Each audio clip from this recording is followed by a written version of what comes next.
The New Soccer Ball, written by Rebecca Hughes, illustrated by Abby Johnston. A special present.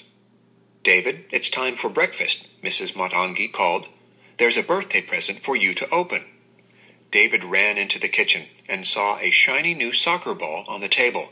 He smiled and started jumping up and down with excitement. "Can I take the ball to school with me, please?" asked David. "Of course," Mrs. Matangi said, "but you need to be careful with your first real soccer ball." At school, David immediately put his soccer ball under his desk. During the morning lessons, he kept quietly tapping the ball with his foot to make sure it was still there. Finally, it was recess time. David grabbed the ball and quickly ran outside. He dribbled the ball across the field to a group of students. Soccer was David's favorite sport. Since he had arrived in the United States and started school 2 months ago, he had played soccer every day during recess. Recess was always his favorite time because he didn't have to speak English, a language that was still fairly new to him. When he played soccer, he could forget that he felt like an alien at this new school. No game. "Look," called David, "I got a new soccer ball. We can use it for our game today." The other students exchanged glances and just stared at David. These were the most words David had ever spoken to them. "We don't need your ball," said a tall boy, Jacob. "We already have one." Jacob kicked David's ball with all his might. The ball soared over the school's high fence, bounced once, and landed in the back of a passing pickup truck.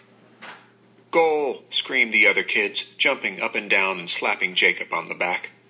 David watched in horror as the pickup truck drove out of sight, taking his new soccer ball with it. What would his mother say? David's eyes were as wide as saucers. As the reality of losing his new soccer ball sank in, David felt tears coming. He couldn't let his classmates, especially Jacob, see him crying, so he turned and sprinted into the classroom. David's teacher, Mrs. Marquez, followed him inside. She found him hiding behind the writing center with tears streaming down his face. "What happened, David?" Mrs. Marquez asked gently. "Are you all right?"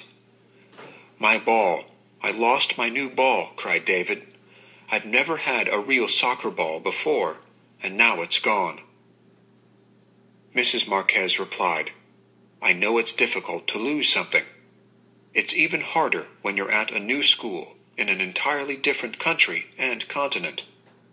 I think the students would understand how you feel if you told them about your life in Africa." "I don't think they care," said David. "We'll see," said Mrs. Marquez.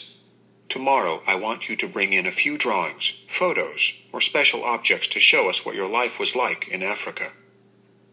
Stuck. Later that day, David sat down at the kitchen table to draw a few pictures. He was staring at the paper when his older sister, Ruth, arrived home from high school. "Help me, Ruth," David called out. "I don't know what to draw. I'm supposed to explain how my life here is different from my life in Africa." "It's like comparing melons to bananas," Ruth said, smiling. My sister's memory. "For one thing," Ruth explained, "here in America we live in a big brick apartment building in a city. In Africa, we lived in a one-room cement blockhouse in the Tongagara refugee camp in Zimbabwe." "How can I explain what a refugee camp is to my classmates?" asked David. Ruth answered, "Tell them that a refugee camp is a place that protects people who have to leave their homes because of war. You were born in the camp, but I was born in the Democratic Republic of the Congo. We left our village in the Congo and traveled to the camp because of the fighting. It was too dangerous to stay, and many of us left the village at the same time." "Our family was lucky to make it to the camp," said Ruth. "We walked many miles to find a bus to take us to Zambia. There we found a friend to drive us to Zimbabwe. I remember our home at the camp, and how we slept on blankets on the floor," said David. "Mother hung a sheet from the ceiling to divide the house into 2 sleeping areas and a kitchen area." "Yes, that sheet was as colorful as a beautiful sunset," recalled Ruth. We had a couple of light bulbs hanging on either side of the sheet, but the electricity hardly ever worked. We had one sink, but we couldn't drink the brown water that dripped from it. Do you remember when the frog popped out of the faucet and jumped out of the sink? David laughed. That was funny. My friends and I tried to catch many frogs. I miss my friends. I miss my friends too, said Ruth.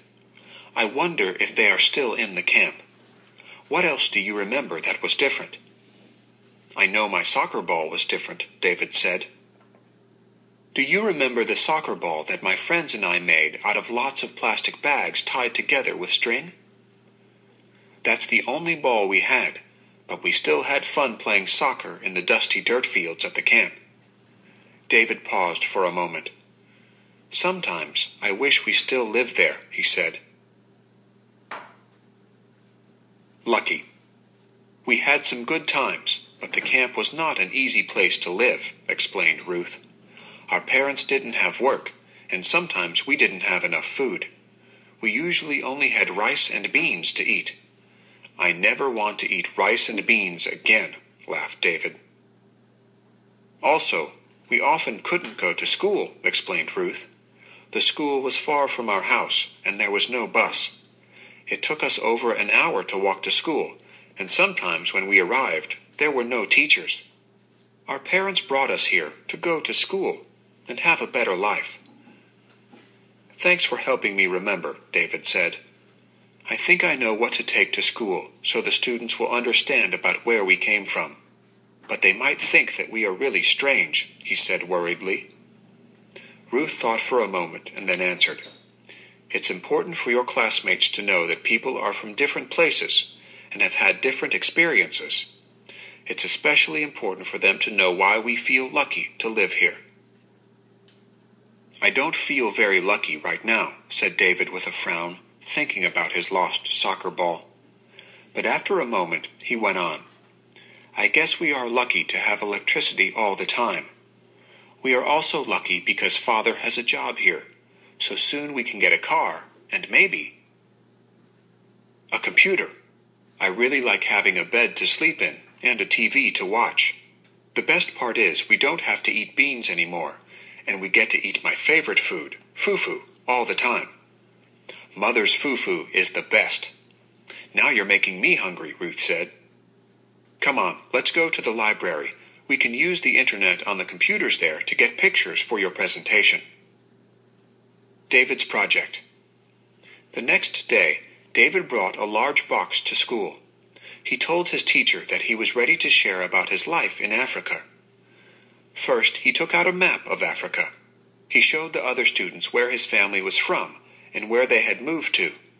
He held up pictures showing all the differences between his life in Africa and his life in America. Finally, he pulled out of the box a ball made from plastic bags and string. What is that thing? Jacob asked. And what's it for? David told his classmates how he had played soccer almost every day with this kind of ball.